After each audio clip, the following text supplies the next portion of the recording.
The AI and robotics situation is growing much faster than we think, okay? I have been looking around for different videos, and not just for creation of these things, but implementation, especially considering law enforcement and government. And I'm going to show you some videos that's going to prove that we are not entering into the age of AI and robotics in our everyday lives. We're already there. Okay, let's go ahead and hop into this video, watch it, and react to it. Before we do me a quick favor. Hit that like button for the algorithm so that this video can reach more people like yourself. I truly appreciate you guys. Let's hop in. The first video that I want to show you is an individual from the UK who titled this video, "They are creating a digital god," because of how deep the surveillance is in the UK, to the point where you cannot go into stores or walk the street without being watched. Okay, let's check this out. How do you have a system where you can pick his pockets whilst remaining totally outside of his perception?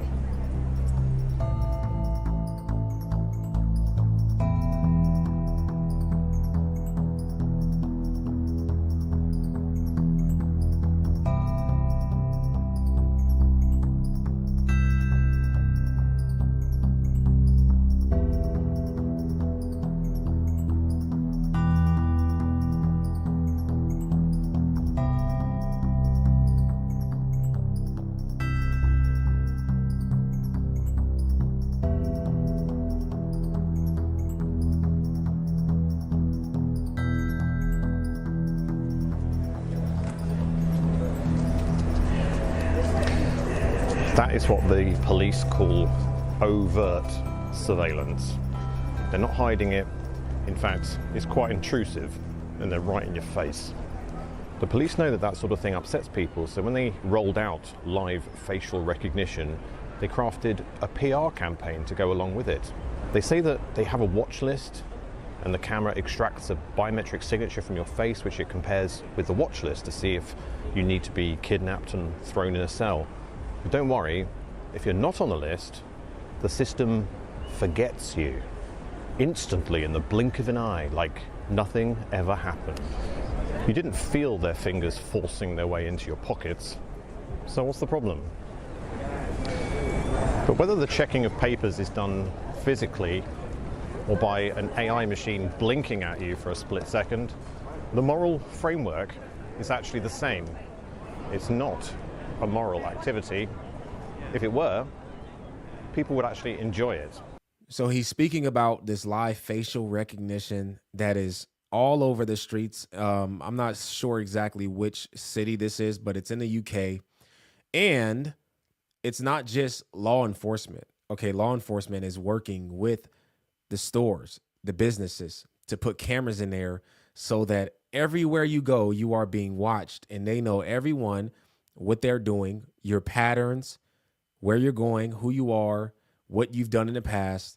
And it's effectively taking any independence away from individuals. Okay. There's a couple more things he's going to say in this video. Let's watch this, and then I want to show you guys some more videos. Their faces are being watched. Face watch. It's the facial recognition system used in high street shops. It is what's known as a BCRP, Business Crime Reduction Partnership. If you subscribe to FaceWatch, they'll send somebody to help improve your lighting and to advise you on the best way to position your CCTV cameras to capture excellent biometric data. They actually use your existing cameras, and FaceWatch does provide an AI black box to plug your CCTV into. FaceWatch doesn't actually record any video. They process the video locally inside their black box, and they only transmit any biometric signatures that they have discovered. The FaceWatch cloud has a subject of interest list, which is shared amongst other shops within a certain geographical area. If they suspect somebody of theft or antisocial behavior, they can upload an image to the FaceWatch cloud, and that is then shared with all of the other shops so that that person will flag on all of their systems. That's the stuff most people already know.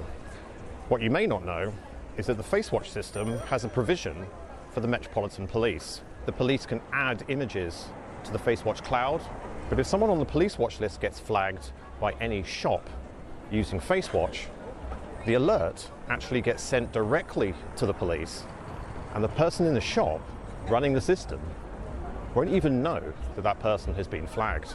Like I said, surveillance is getting more intense, and countries are developing ways to work with the stores, work with businesses, so that everywhere you go, you are being watched.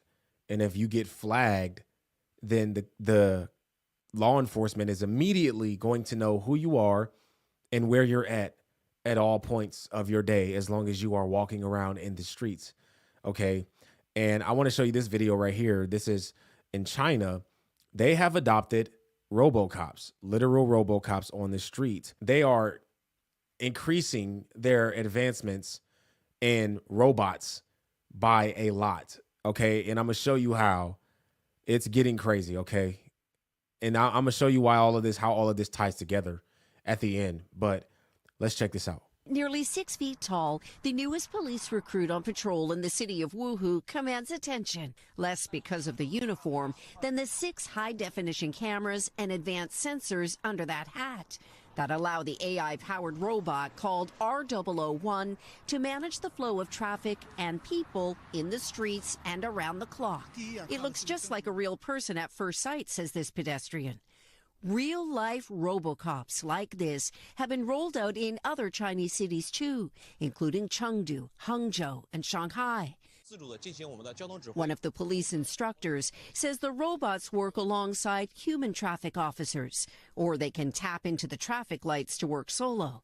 The robocops aren't designed to be particularly fast or fearsome, but they are a key part of a wider strategy here to show off China's advances in robotics and to make machines more familiar to the humans whose lives they'll soon be transforming.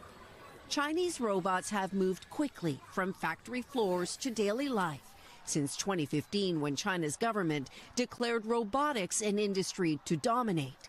It has scaled up to produce 595,000 industrial robots and 13.5 million service robots in the first 3 quarters of last year. Remember, if you guys seen the video that I showed yesterday, if not, go check it out.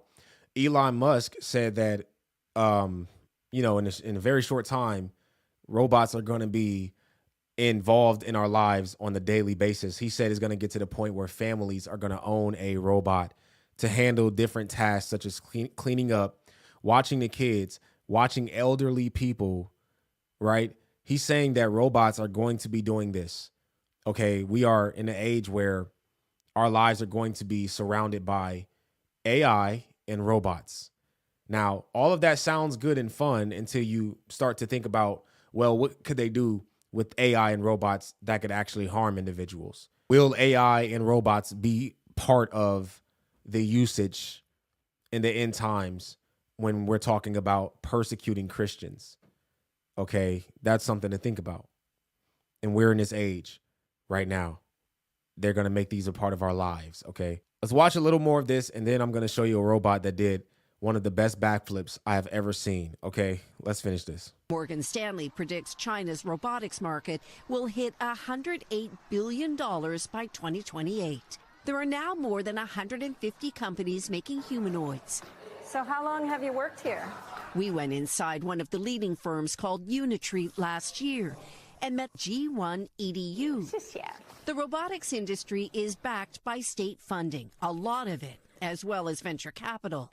China's supply chain and talent pool help too. Describe the pace at which robots and humanoids are evolving here. Once it will work, it will go very fast. I think the unsolved problem at the moment is really still the brains. You don't want to have a robot that does a job 90% right. You need to have it do it over 99% right. The robotics craze here is also powered by a state-sponsored public relations machine. Videos across social media show off robots kicking and performing stunts. Last year, Beijing hosted the first ever World Humanoid Robot Games, with robots in all shapes and sizes competing in events ranging from soccer to sorting luggage. These days, it's about accelerating embodied AI to build robot brains that can both think and interact with humans. With China's aging population and declining birth rate, robots and humanoids will change the future of work and daily life here. All right, let me show you guys the robot that did one of the best backflips I have ever seen, okay? And he didn't get it right all the time. The robot failed a couple of times. I want to remind you guys on what the lady said or what the guy said in that video that I just showed you, is that the robots right now can perform around 90% of the time the way that we need them to. They want to make it to where the robots perform 99% of the time, okay? And so we are in an age, like I said, where robots are going to be a part of our daily lives. The only part that they're missing is getting these robots to perform how they want them to 99% of the time. That takes human programming. The robots are already built. They're already, the design of the robots are what they want them to be. It just takes human programming to make these robots efficient 99% of the time, and then they'll be ready to push these things out to the world.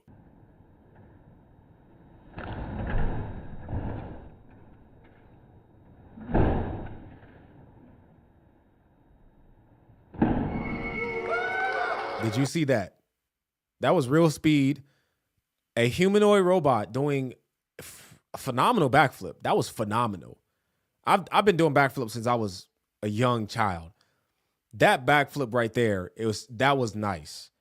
Okay, this is a robot that they're programming to do a perfect backflip. This is crazy, man. Getting back on China, I want y'all to see this video. This was 6 years ago about China's Chinese credit social score. Okay, the credit social credit system. Now, a lot of people have been talking about this system, right? And the thing about it is this: if someone lives in China, if someone is a resident in China, they are going to deny the system. They're going to say this is false. People are lying. I live here. There is no social credit system. But there are so many different people in different countries that say that there is. And you're going to see why people are denying this system, because they are a part of it. I want y'all to see this. This is crazy. I can see this being implemented in the UK very soon, and also being implemented in America very soon. All right, let's check this out. Where she goes, Ouyang Haoyu is followed. What she buys, how she behaves is tracked and scored to show how responsible and trustworthy she is. It's called the social credit system, and in one version now being tested, a person's reputation is scored on a scale of 350 to 950. And Haoyu, with a good score of 752, is okay with it. In fact, most people are. It's a mechanism like pushes you to become a better citizen. It's big data meets Big Brother, expanding how the government monitors, understands, and ultimately controls its 1.4 billion citizens. Thanks to advances in artificial intelligence and facial recognition, and a web of more than 200 million surveillance cameras. Are people bothered by privacy concerns? We think the lack of camera keep the safety is really good. We can accept it. Companies are experimenting with the algorithms to help the government create the new national social credit system. The government also has pilot projects. In one, citizens are required to do hours of unpaid work to get benefits. And scores are docked for things like littering, a messy yard, gossip, even jaywalking. Video of offenders is shown on the local news. And information collectors like Zhou Ai are paid to report on their neighbors. Her quota, 10 entries a month. Like the man who carried a drunk person home. A good deed, she says. Good social credit gets rewarded with perks like cheap loans and travel deals. But a bad score means public shame and worse. Huang Huijun lost a court case and didn't pay. Now he's on a government blacklist. I can't buy airplane or train tickets, he says, and the list goes on. Being discredited makes it hard to get a job or put kids in top schools. The social credit system will go nationwide next year, and few here are willing to criticize it. Something that may pose a risk itself for a bad score and the life that comes with it. Okay, so getting more on a prophetic side, Philip Anthony Mitchell said that he felt that God called him to the UK to equip the saints in the UK because time is running out. Okay. And I believe that's true. Okay. And, you know, the UK could be involved in some prophetic things considering the Vatican. Right. But I want y'all to hear what he has to say about why God called him to go to the UK and equip the leaders of the church. Let's check this out. Why the UK and why now? Yeah. First, thank you for having me. I really appreciate that. And it was maybe about a year ago. I had a dream, a vision, and that we were supposed to come here and do some form of ministry, but I wasn't clear what that was. And I went to the office the next day and learned that my executive pastor also had a dream the same night that we were supposed to come to London and do some form of ministry. And so we saw that as a divine sign from God that we were supposed to be here, but we did not know when or how. And so our entire staff came together and we got down on our hands and knees and on our face, and we wept and we prayed and we asked God for guidance and for clarity, that if it was his will for us to come here, he would open the doors to do that.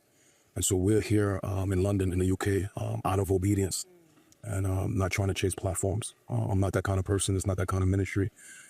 We're here because we're being faithful to what God has spoken to us. And I think it's necessary for the UK because I feel deeply concerned about this nation. I love the people here. And every time I come here, my heart feels broken for just the state of the country and the state of the Christian church here. And we're not coming here thinking that we can save the nation. We're just coming to come alongside those who are already doing the work to add a little bit of fuel to the fire. I'm believing in revival to come in this nation. That's so fantastic. I know that part of the crusade, it wasn't just about coming and doing today. You and your team have been out doing outreach. You've been out in the streets in the middle of the nights, walking the streets, ministering to people. But you also had a pastoral leadership seminar, gathering, whatever we want to call it. I know it was by invitation only. I don't know if that's already happened or if it's going to happen. But you've been clear you don't want to plant a church here, but you really want to raise up voices for this time, for such a time as this. Has that already happened? Yeah, so we had the pastoral intensive yesterday. Yeah. And that application process started with maybe about 1,000 pastors. Wow. And we chopped it down to about 60. Oh. We had a very rigid criteria for the people we wanted in that room. And so we took the time yesterday, maybe about 4 hours to teach and to inspire and to encourage and to train and to just put a fire up under some of the local pastors here in the city and around the UK, and just believing with them that we want to stand with them to fight for what we believe is the necessity for a revival in this city. And then also too, what we did not want to do was come here and preach in this arena and then not have any place to send God's people if they responded to the gospel invitation. Yeah. And so from that pastoral intensive, we was able to identify a group of pastors where we could say, here are some churches we recommend that you go and attend after the crusade is over, so that there will be ongoing discipleship for the people who responded to the gospel invitation. That's spectacular. That's spectacular. Now, you talked and preached from the book of Jude. It can often be a very, small, overlooked book. Why did you think it was relevant for this generation, specifically around Gen Z, millennials? Yeah, I think that's a great question. I think that we're living in a very pivotal time right now in history for your nation and for mine. I really do believe we might be one generation away from a godless society. And while there are many sermons right now being preached that are necessary, I think the warning of Jude is a clarion call for this hour. Yeah. That the brothers and sisters of the faith, both here in London, in Birmingham, in Manchester, in Westminster, all across the UK and America, if the people of God do not start contending for biblical Christianity in the generation that we live, I fear that our children are going to wake up in a nation 10 years from now, 20 years from now, yours and mine, that they do not recognize. A nation that is hostile towards Christianity, in which believers are being persecuted for the faith in countries that were founded on Christian principles. Look, if you watch my channel, I've been saying that. I've been telling y'all, I can see it happening. I can see how it's going to happen. Persecution is going to come to these countries, like he said, that were founded on biblical principles. Why? Because we are becoming a godless society. People are choosing their pleasure. They're choosing demonic, ritualistic worship. They're choosing false gods and idols over God. And they're starting to hate when we preach Jesus in these places that they're at. They're starting to really not like Christians. People say there's no hate like Christian love, right? And then there's people condemning Christians, real Christians, for not bowing down to the world systems. And they put fake Christians on platforms, and the real Christians get ridiculed for standing up for God and his word. I'm telling y'all, it's getting close. I think the letter of Jude, though it is small and neglected, I think it is necessary for this hour. And my prayer is that the people who are in this crusade would take that warning seriously, and they would take that charge seriously, and they would go out there and contend for biblical Christianity. Yeah. Yeah. It was a rallying cry. This wasn't a motivational speech. It wasn't I really wouldn't say that it was a sermon. I really felt that it was a rallying cry for unification, for boldness and bravery and courage. I'm sure you must have heard of the Quiet Revival. I feel like it's getting louder and louder. What do you think would cause it to get louder, and what do you think would cause it to fade? Yeah, I was on a podcast the last time I was in London I think it's called Away. Yeah, I love them. With a group of Gen Zs, and they were the ones who talked to me about the Quiet Revival. I had not known about that. And it was a blessing to me to hear that there was something brewing just under the surface, in which the Lord is raising up a remnant who are determined to take a stand for the Lord Jesus Christ.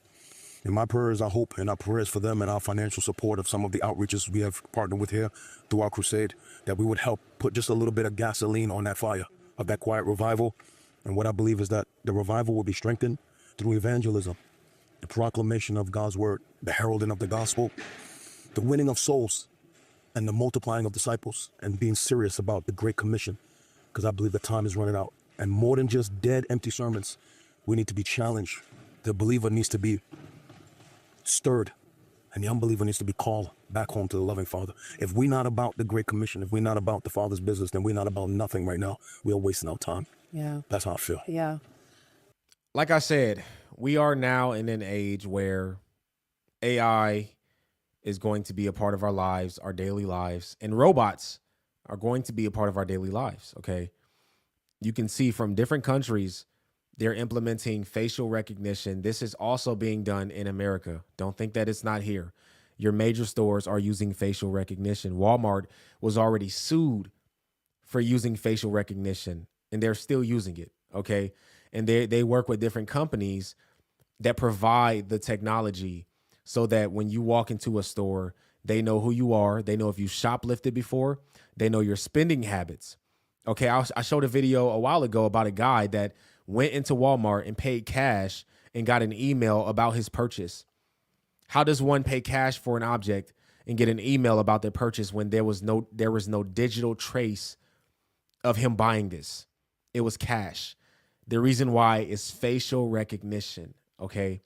Now, I'm showing these videos because I want us all to be aware of what's out there and what's to come. But not only that, we also have to think, are they going to use these things for the persecution of Christians? Are they going to use facial recognition to see if a Christian walks into a store, if a Christian's walking down the street, when persecution comes? Are they going to use robots to control society, to enforce laws, and to be the hands and feet of the law enforcement, to do their work more efficiently, right? Are they going to use cameras to monitor people everywhere you are so that no matter what part of the world you're at, they know where you are, they know what you're doing, they know who you are, they know everything about you. Okay, so these things can be good, but at the same time, they can also be used against people. That's what I'm trying to say. But at the end of the day, we don't worry about this stuff. We're not afraid as in the sense of, man, everything's just looking scary. Of course, we're heading in an age that's uncertain, and uncertainty brings fear. But at the same time, for the Christians, we know that we expect these things to take place. We read the Bible. We know that the world is going to get worse. We know the things that are going to take place considering Christians in the world. And so we want to be prepared for that time. And so we're not being fearful, but we do want to be prepared. The Bible says to be wise as serpents, but to be gentle as doves. And so we're not going to be out there just trying to destroy all of this stuff, but we do understand that these things are going to happen. So yeah, man, I'm interested to know how y'all feel about these things. Do you guys either agree or disagree that we're heading in an age of AI where robots are going to become a part of our daily lives? How do y'all feel about it? Okay, let me know in the comment section. If you're new to the channel and you like what you see, I encourage you to hit that subscribe button and hit the post notification bell so you do not miss another video. My name's Aaron Page. I'll catch y'all on the next video. Until next time, I'm out.